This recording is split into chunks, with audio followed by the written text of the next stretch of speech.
Hi, Jonathan. Welcome. Thank you. I'd like to ask you a few questions about your expertise since you are an amazing yoga instructor. So, yeah, first of all, I'd like you to introduce yourself. Well, my name is Jonathan, as you introduced me, Jonathan Weber. I have been teaching classes through Sats Yoga, which used to be High Yoga, where you have been to some of my classes. Really happy that you've been able to participate and be a part of some of those lessons. But my training and teaching goes much farther back. I started to practice when I was quite young, actually, from the time I was in my teens. So around the time I was 16, I began a very dedicated practice of meditation in the Buddhist tradition of Vipassana.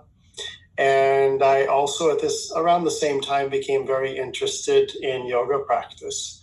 So I had from a very early age, the influence of yoga, classical yoga tradition, influenced by the Kripalu yoga style, and as well that Buddhist meditation practice, which really started my lifelong interest into how the two come to meet, and both meditation and yoga practice.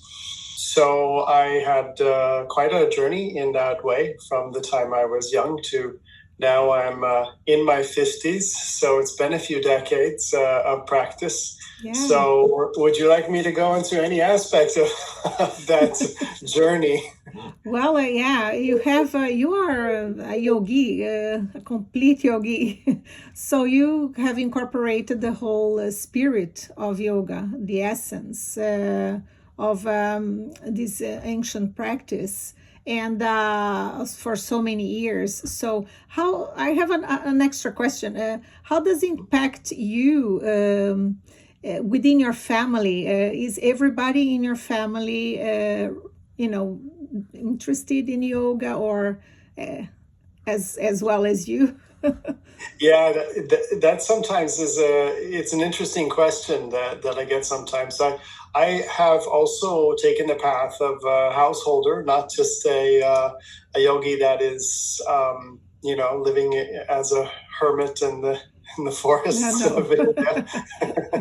So I have experienced the life of raising son and here in Norway, which has also been part of my journey. So I have a 18-year-old son, and very often people ask, is he into yoga practice? And I would say, well, no, he's not. He has his own interests, and I'm very happy to encourage him in all the ways that that he wants to grow and be inspired. So I would say it doesn't come to everybody naturally. My own interest was, I think, quite unusual. Yeah. That I had as So a early. youth. Mm-hmm. And I have no intention that my own son would or should be practicing yoga or have interests in those ways. But the spirit of the practice, which I do really abide by, which is, I think, more the essence of the practice, and that is learning how to be a good human being, and how to live in a way that you can have a better impact in the world. And for me, that translates as being a kinder human being, in essence. The essence of yoga practice, when you look at the heart of it, is really the basis of the practice, rests on the yamas and the niyamas in classical yoga tradition, as well as in Buddhist yoga practices. And that is a basic kindness practice, or non-harming practice. So to be a good human being, to treat others well with respect, have a good heart, I think these are really the essential practices. And my son definitely embodies. So Yeah. I nurture that in him. Yeah, absolutely. And talking about the essence of yoga that you have just mentioned, so everything is related to the heart chakra. But is it also in the Buddhist meditations as well? And do you concentrate the meditations on the heart as well? Very much so. I feel that this is something that is often overlooked in the modern yoga traditions, where we see a real emphasis on form and fitness and health. These can all be very beneficial, but then the aspect of the heart gets overlooked. And so in the Buddhist traditions, especially in the Mahayana, or the way of the Bodhisattva, that is where you see a great emphasis on the loving kindness and compassion and great karuna, the practice of a more unconditional loving kindness or altruistic kind of love, as we develop that wish for the well-being of others, including ourselves, to be more kind. That, together with, like you said, the work on the heart and the heart chakra, and working with ahimsa, non-harming, and how to apply those qualities of kindness in one's life. These are essential qualities, and so yes, I try my best to work with those qualities. And what I find myself doing now is to integrate it into a more modern context, not just based on the traditions, but how does it relate to modern science, and how does it relate to our understanding of the mind and body in an evidence-based way. And so I studied more into this. There's a lot of new research that's coming out in the way of compassion and self-compassion. In particular, looking at the studies that have been done through the Heart Math Institute, based in California. And I did some training with that institute, and I really love that combination, or the connection, with these contemplative traditions with the evidence-based approach. And what we find from that research is that just the connection to the heart, the coming back to the heart, bringing the awareness back out of the thinking mind, where we tend to get stuck and we tend to stay up in the head. But bringing it down to the heart is a way of also just touching in on what is more authentic in ourselves, closer to something more real. Not just the thought about it, but the feeling from it.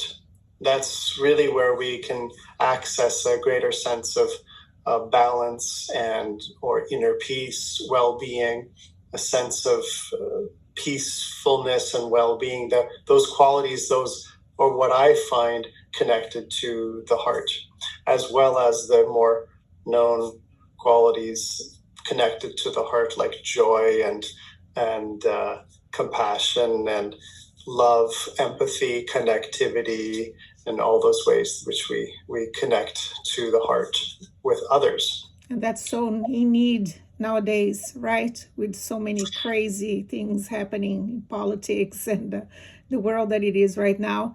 I really do think, I believe that these types of yoga philosophy, if we can say that, should be taught in teenager schools, from here in Norway we say ungdomsskola and videregående. I think they should start learning like a fag, like a subject, mandatory subject to be studied. I think it would be really, it would cause a good impact in society, if we think in the future how society should be, to include more compassion, more seeing the other as a part of you. Because It should be basic basic understanding teaching, that we yeah. all have. Yeah, absolutely. And I think it should be taught, since maybe barnaskula, the children's school. From the beginning. Yeah. You can see how this really, how in some of the traditions where, for example, in Nepal and in Buddhist-oriented societies, where having that understanding of Buddha nature, that we all have that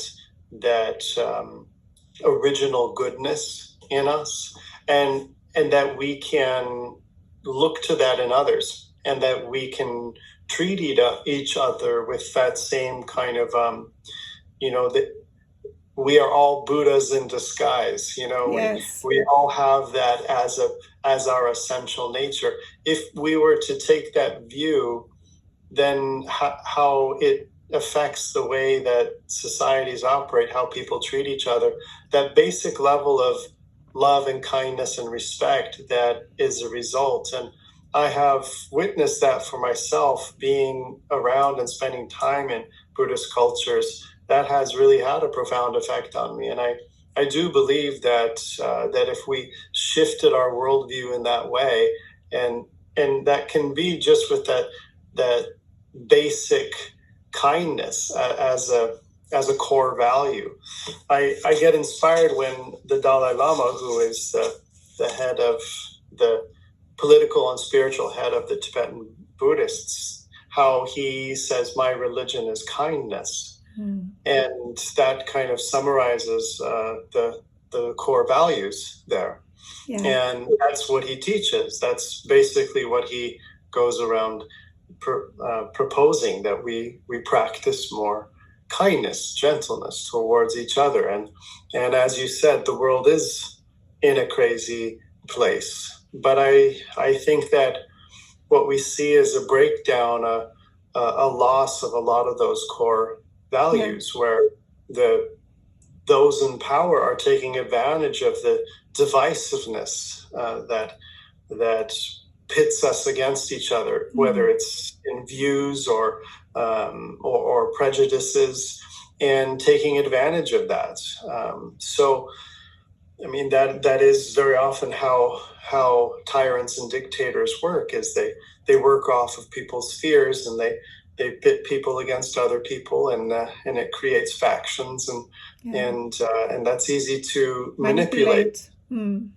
Absolutely. But our I truly believe our human nature is by design. We are meant to be taking care of each other. That's part of that basic mammalian trait that we have, is to take care of our young, to take care of our tribe and the people in it.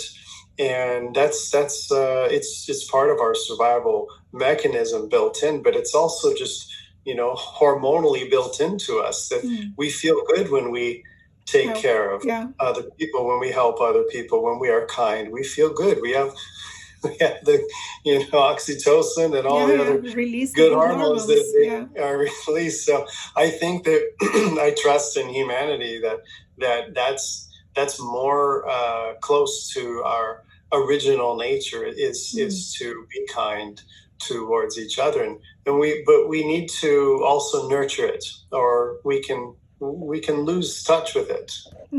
Absolutely. And nurturing is the practice of yoga, I think, for like masses, the big masses, because there are now yoga included in the gym centers, the most popular training centers.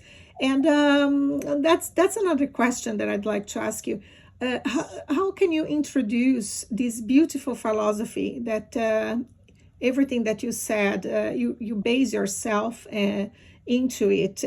How do you transfer that knowledge into your yoga classes in a training center for the big masses? Because sometimes the training centers, they have a philosophy that, you cannot say too much about that, because it's going to be a little more to the spiritual aspect of it. How can you do that and have your goal to plant this good seed of kindness and focusing on the heart, everything you said, in your job as a marvelous instructor, as I just have to say Yeah, that. it's a good question, and I think it really deserves more attention. And I'm happy that you have had the opportunity to be in some of my classes where I do attempt to translate some of these teachings in a modern context for a secular audience, and those who not only those who might not be so interested in the spiritual traditional basis, but also the environment with which I'm teaching in, like Sats and studios is gyms are renowned for being places of more of a let's go fitness program, and trying to achieve wellness through greater strength and more of a Focusing on the physical, right? focus on the physique, Yeah. and how one looks. Yeah. And so it might seem, and I know many people who do know me also can be very surprised that I would teach in that environment. But I believe also this is where people need it as well. So to get to your question, and how do I translate that? How do I make that appealing for folks? What I have developed over the years is what I call mindful yoga. It's not my own yoga style, but it is a form, an approach to yoga practice that draws from the traditional ways of practicing classical hatha yoga and the Buddhist yoga traditions of mindfulness, and combines that together with the more modern approaches like MBSR, mindfulness-based stress reduction, and the other kinds of modern applications of self-compassion and cognitive therapy. MBSR with cognitive therapy is MBCT. These kinds of approaches are really addressing modern people and everyday life situations, and how to bring these techniques and methods and practices in a way that we know is effective because it's evidence-based, it's been tested, and we can see what helps, what doesn't help so much, and so on. So I like to apply a variety of techniques. And so, for example, in the Sats environment, where I'm teaching recovery yoga, this is a place where people come to really be more attentive to their bodies. Like the name Recover is speaking on, how we recover from illness, or how we recover from injury, operation. How do we recover from burnout or chronic stress? How do we take care of ourselves? How do we tune in and learn to take better care so that we can heal, so that we can feel well again? So the idea there is already that people are seeking wellness, and they're seeking wellness over the performance of postures, or trying to achieve something. And that's where I want to work with people, is that the yoga and meditation in these applications is not a goal-oriented, achievement-oriented endeavor. It's not something we're trying to get great at, become perfect at, or be able to show off with. It's rather a holistic way of coming home to ourselves to find greater balance and well-being. So this becomes a good environment for me to teach these practices. And then these practices, I didn't even have to talk about, the benefits of the heart. I just ask people to place a hand on the heart and breathe into the space of the heart. And I learned this through the Heart Math Institute, and this really inspired me, is that so much of the work we're there focused on the heart. I mean, the Heart Math Institute, they really have so much of their science focused on the heart. And you don't have to conceptualize it. You don't have to think about it. You don't have to have ideas about it. You just connect. You place the hand on the heart and just bring your attention there. And already the whole system starts going through changes. There are ways that the heart rate variability starts to even out, and the breathing might deepen. The parasympathetic nervous system starts to come in greater effect. The relaxation response starts to come in into the foreground. Though these kinds of changes, internal changes, happen almost automatically as we just turn the attention around, bring the attention down, and feel into the space. So it doesn't require a lot of cognitive no, it's a very instinctive guidance. And talking about it, because it's a little bit of meditation. It's a meditative state that we get in there. When we close our eyes, we put our hands on the heart, and we start, sinking in ourselves. And then that's my question. When we get into meditation, in that state, can we activate the prana? Does it happen, the prana, also when we put our hands there in the heart, we connect, and the parasympathetic nervous system starts, being activated, restoring, being active in the body. How about the prana in that moment? So, with regards to your viewers who don't know about prana, but maybe already they do, just to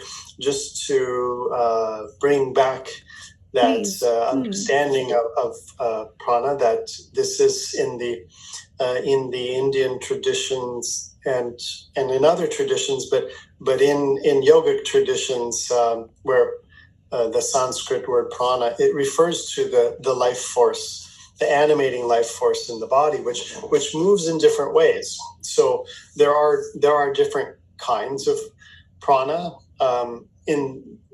named for the way it moves in the body or the way it moves through your system.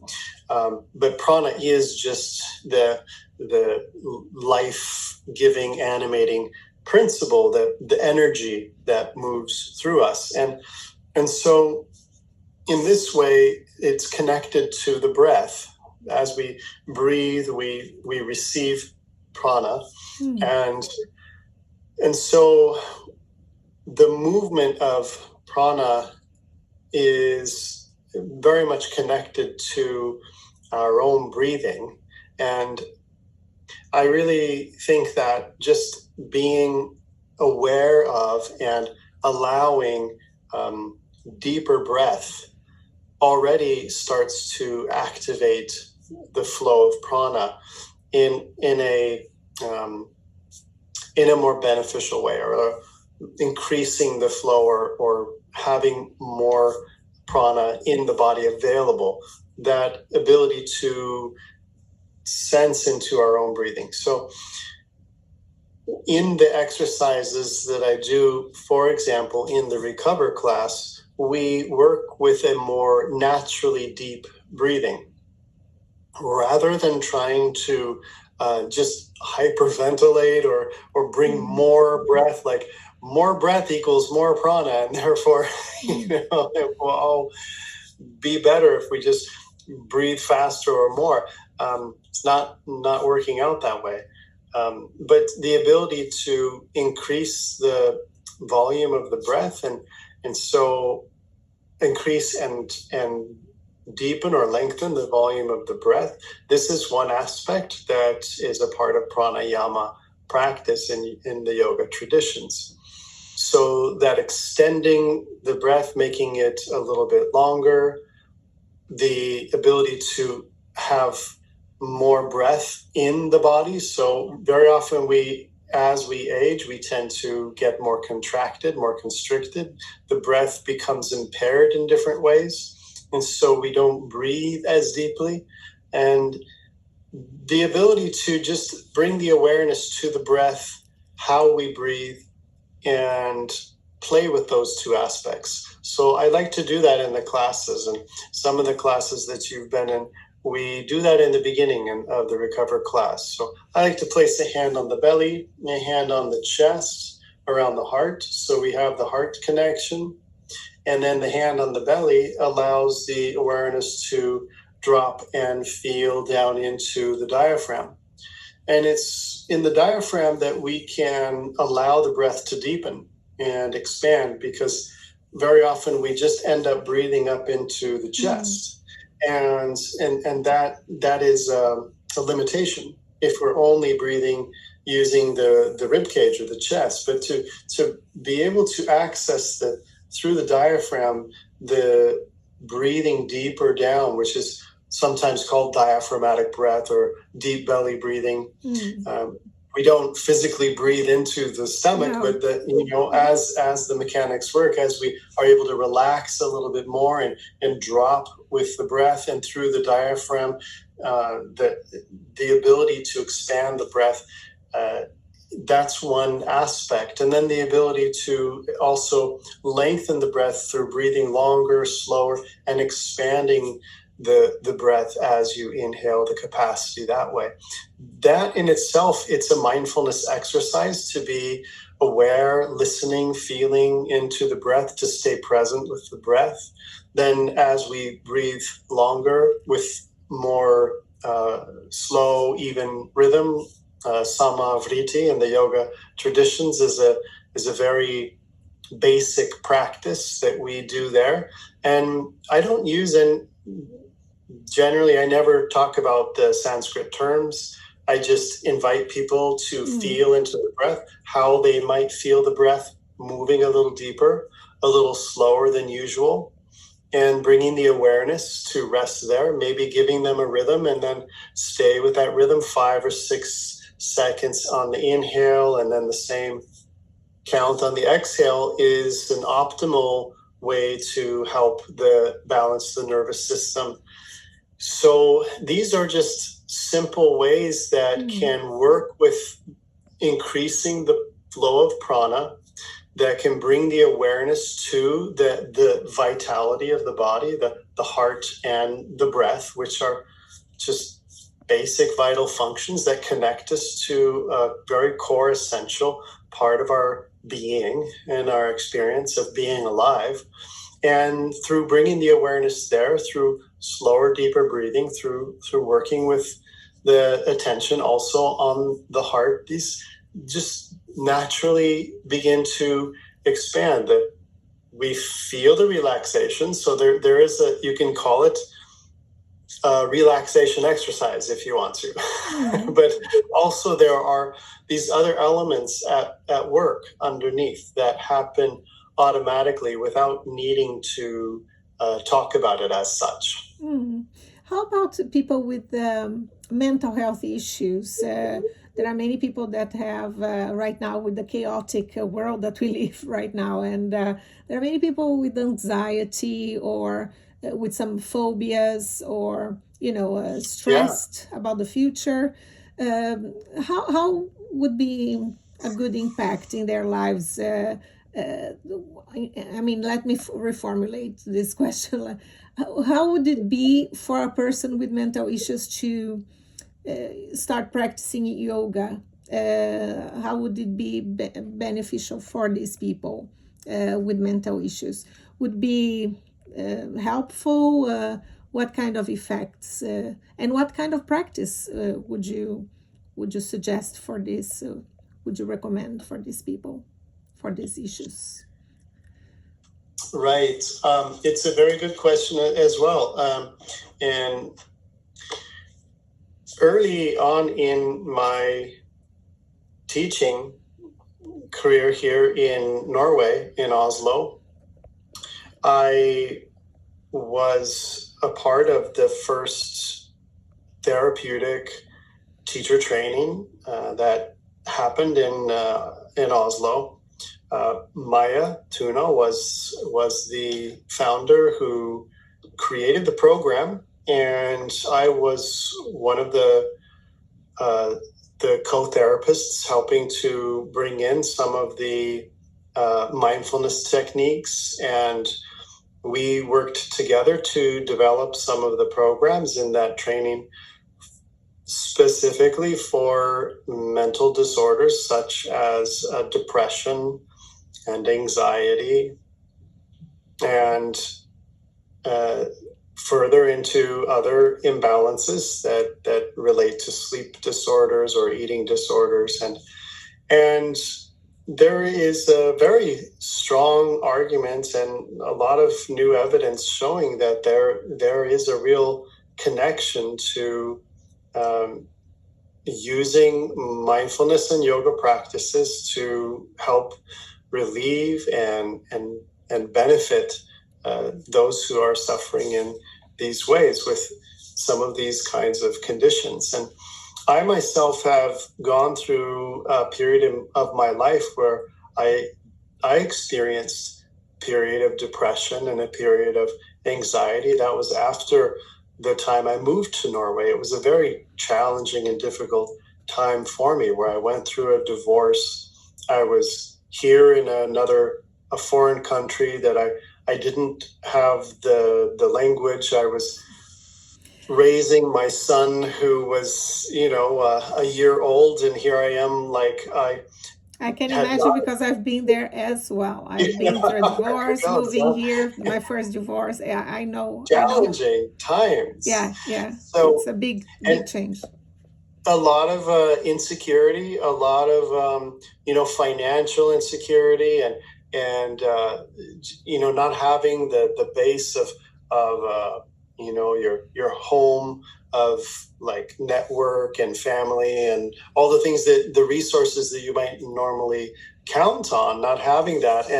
And so I really went through a period of feeling very heavy and had periods of very, very strong depression with negative thinking, and that was also with anxious thoughts about how I would get by and how I would make things work, and I ended up on the welfare system here in Nav. Thank God for that. Yeah. I'm a proponent of there being a social network system that's there to catch people, a real net. Yeah. But what helped me the most was my ability to work with myself. And luckily I had these tools already, but what it did was it actually inspired me to see how these tools could be used therapeutically. So I hadn't really done so before. I had been learning a lot about yoga and meditation and practicing, but those were all under very good conditions, where I was, in a really secure environment, and I grew up in a secure environment, and I created those conditions around myself, which were very secure. So suddenly, when I was in a place where I'm very insecure and I don't have that ground underneath me, and my nervous system is a wreck, and I'm feeling, like, where do I go? Where do I find my footing? Then I was challenged to, okay, how do I find my peace in the midst of this? How do I find my balance when I'm being really thrown off? So that actually challenged me to learn how to better apply these practices. And that's when I started doing the training for MBSR, mindfulness-based stress reduction, and looking at the modern methodology that is utilizing these neuroscience and psychology and our modern evidence-based approach, understanding of how we can apply it in a therapeutic way. So that then gave me the tool set to see just what I could do to have a embodied somatic approach to my own conditions. So to come back to your question, not all yoga practices are helpful in this way, and so I think that we have to be also educating people into what practices do help and what don't, and it is a very new field in the sense of therapeutic yoga, but that's where I think that it is helpful, but it's helpful when under the guidance of an educated or well-informed teacher or guide.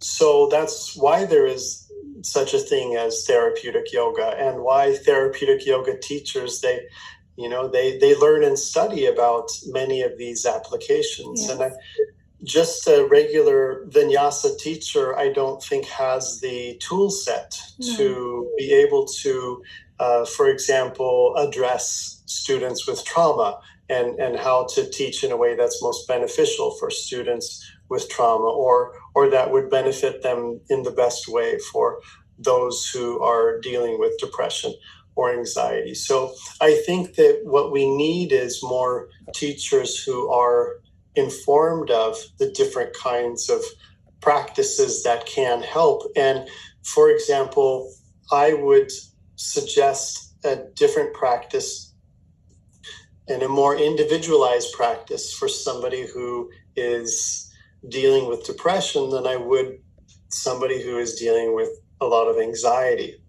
And there may be also different ways that a person with anxiety, two different people with similar symptoms might benefit in different ways, or be triggered in different ways by different practices. So I think with therapeutic yoga, it's just not a one size fits all. Yeah. And so we need to be able to address that. There are certainly approaches that tend to work better in a more therapeutic way in a general audience, and that's what I try to work with, is practices that tend to be accessible for most people, even with anxiety or depression, but not always. And those with trauma, try to be trauma sensitive, but at the same time, if it's a really strong trauma, maybe better that they work more one-on-one with a teacher, like as a therapist, so to help work through individually what comes up and how to address it. That's, I think, a better approach. And so not all yoga is therapeutic in its in the way that it's taught. Do you think meditation can help? Oh, definitely. But again, not all meditation helps, and for some, I think, like, I would not recommend going into a 10-day silent retreat. I don't think that is necessarily going to benefit everybody. I think some meditations can, and some approaches can actually trigger folks who, and I don't mean to scare those who would be interested in meditation, but I think it's good to just be more informed that not all methods and not all teachers are going to be beneficial. I don't think we should just say all meditation is helpful. When we're talking about those who are suffering from various mental conditions, disorders, then I think it's good to be more selective about who is teaching and guiding, that they would have some awareness of these issues, how to do it in a way that's not going to trigger further anxiety or trigger trauma in a way. That, I think, is an important point to keep in mind. Amazing. I'm very impressed about how much knowledge you have your baggage is really impressive. And I am a therapist, an alternative therapist. I work a lot with the traditional Chinese medicine philosophy, which is a little bit similar to Yeah. the yoga traditions, like with the meridians and then the nadis, Right. the Right. prana, the chi, the heart as the center of your soul. Actually, it's where your shen is a kind of a chi, is Yeah. based. So I work a little bit similar, but I think it's very spiritual as well.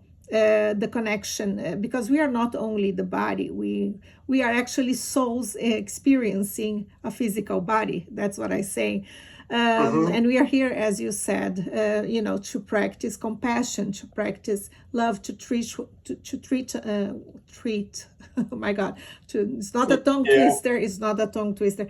To treat one another with respect and kindness, and acknowledge Absolutely. that everybody has their difficulties in life and challenges, but try to be kind and not judgmental, and keep when you smile to a person, you can make a big difference in a person's life, right? And what is your final message, just to wrap up our amazing conversation? And I learned a lot today as well.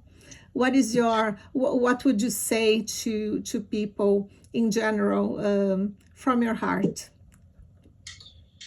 Well, based on our conversation and your the work you do, and as a healer in a way, as you work with therapy and the Chinese tradition, and as I have been explaining around the whole tradition of mindfulness, Buddhist yoga practices, and then the classical yoga traditions, and in my own approach, I come back more and more to what is essential for me, and that is the aspect of kindness. But here, what I would say is a message to the people watching is to be kind to oneself, and how to practice in a way, whatever it is that you're doing, whether it's a yoga practice, whether it's working with depression,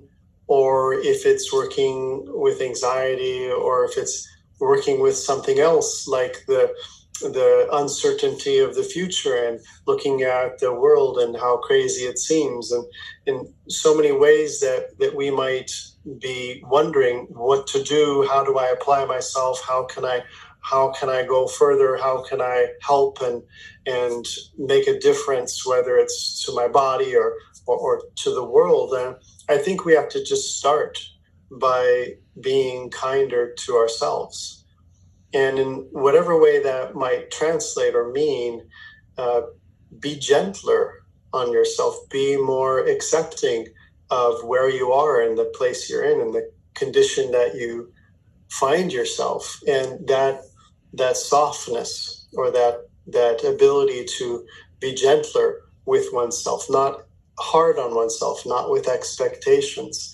That simple approach allows for a resting back in that heart space where we can feel more at ease, we can feel a little bit more calm, and it's from that place where all good things happen, and we find ourselves in a stronger place, finding our ground, finding our way back home to a more authentic place through that ability to rest back into our own heart space. And I think that essential, just that attitude, be a little kinder to yourself, has a profound impact when put into practice.